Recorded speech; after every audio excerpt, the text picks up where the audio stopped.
What's good, y'all? Here's some of the biggest what ifs in hip hop history. Let's get into it. First, we got my man Stack Bundles. R.I.P. Riot in peace, my nigga Stack Bundles. Also known as the handsome hustler and the gorgeous gangster. Pause.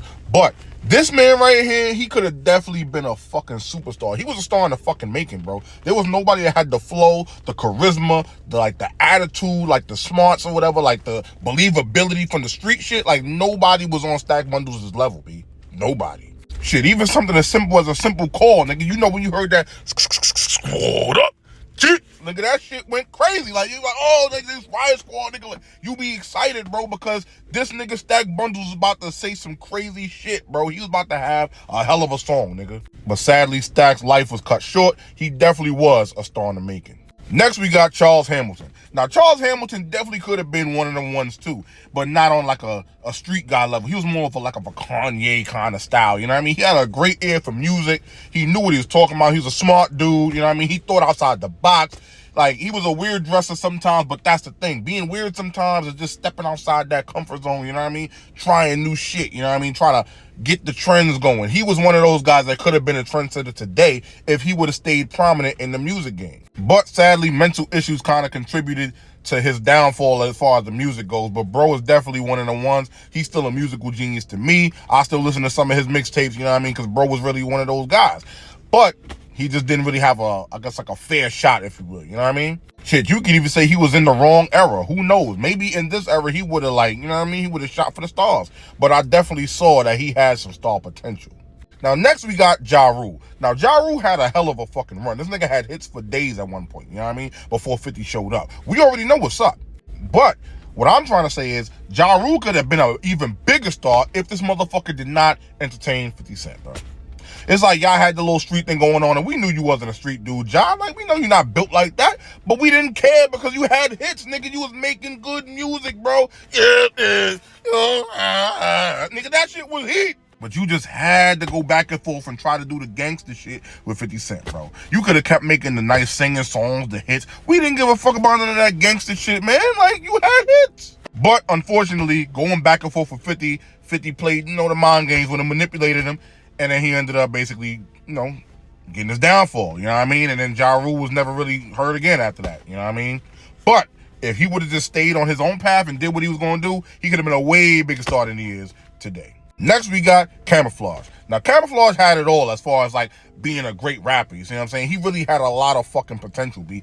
And, like I said, he had a lot of believability in the streets. He was, like, a cool dude, you know what I mean? He get all the joints and all that, you see what I'm saying? Like, bro had charisma. He had what it took to be a great rapper, you know what I mean? The flow, the bars, like, all that, bro. Bro could fucking rap. To this day, I still play some of his motherfucking songs. But once again, sadly, his life was cut short, you know what I mean? That was real fucked up, you know what I'm saying? He ended up getting boomed outside the studio from what I heard. Like, shit was insane, B. But a positive of this, his daughter, Flau'jae Johnson, she is basically, like, you know what I mean, kind of like living through him, because I don't know if she's going to really pursue being a rapper full-time or whatever, or she's going to do basketball, but she could have both. She could do whatever the fuck she want. And I really feel like that's Camouflage living through Flau'jae, you see what I'm saying? Because his life was cut short. And she's really doing it, bro. She's nice at ball. She could fucking rap. Her flow is crazy. Like, niggas fuck with her for real. You know what I mean? I fuck with her. So on a positive note, it's good to see, you know what I mean, that she's doing the stuff that Camouflage would have wanted her to do. You know what I mean? She's gaining success, like how he wish he could have had. You feel me? R.I.P. Camouflage. Next, we got Max B. Now, if Max B could have stayed out of jail and stayed out of trouble,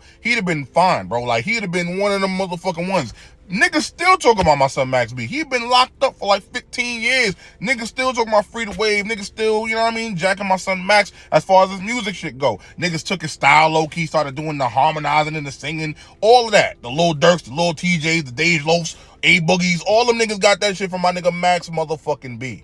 Bigger Veil, nigga. I really wish he would have just stayed out of jail in trouble, B, because who knows what kind of star he would have been, my nigga. Like, he had the charisma. He had the flow, the singing thing. He didn't sing all that good, but he made you like it because the shit was catchy. You see what I'm saying? He could use a little auto-tune, whatever. He had so many different options to make fire music because he was already doing it. He had that in him, you know what I mean? Pause. He had that type of ability. And on top of that, he had a lot of street believability. Like, a lot of niggas could vouch for who he was in the street, too. So he had the street side, the little calm side. Like, he could have did whatever he wanted to do in the music industry. He could have sang, did some crazy gangster rap, whatever he wanted to do. He could have did it because he had that ability. Max B did have a decent mixtape run, I will say that. Like, He had the streets on fire at one point. But with that being said, free Max B.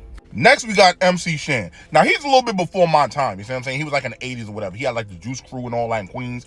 Bro was really one of the ones at that time. He could have been an even bigger star than he was, but it's like he kind of faded out because he ended up responding to KRS-One. You see what I'm saying? KRS-One made South Bronx or whatever. He did the South Bronx Kill That Noise and all that. Like, he didn't need to do that. And then KRS-One ended up kind of destroying bro in a battle, in a rap battle or whatever the fuck happened, right? It just goes to show you, you don't always need to respond to everything. Everything doesn't deserve a response from you. You know what I mean? And lastly, we got Chinx. Now, Chinx was definitely one of the ones, or he could have been better yet. He was definitely the best out of Coke Boys, bar none, and he was definitely the second best out of the Riot Squad next to Stack Bundles. RIP to both of them. But yeah, Chinx definitely showed us what he could have did. That album that he dropped, his first and pretty much only album, Welcome to JFK, was insane to me, bro. Like, I was fucking with that album heavy. I still listen to it to this day, B. The whole album was like a real, full, well-rounded album to me. It was a good-ass album. He's showing you that he had what it took to be a star if he had the chance. But sadly, his life is cut short. I believe if he had a full chance, he would have definitely took advantage of that and made something happen, B, because Chinx was changing his name around. If you know, you know. He did mad different shit to kind of like make himself more marketable and all that. He had a lot of good songs, catchy songs, like shit for the real niggas, you know what I mean, street shit, the bars. Like, he had all these different kinds of songs that would have worked out. And let's not forget about his mixtape series, the CR series, the C Riot joints, from 1 to 6, and 6 was like posthumous. That's how you know the shit was heat. Bro had bars. He had a lot of shit in the vault, man. This nigga could have definitely been a fucking star, man. He was a star in the making. He was one of them ones.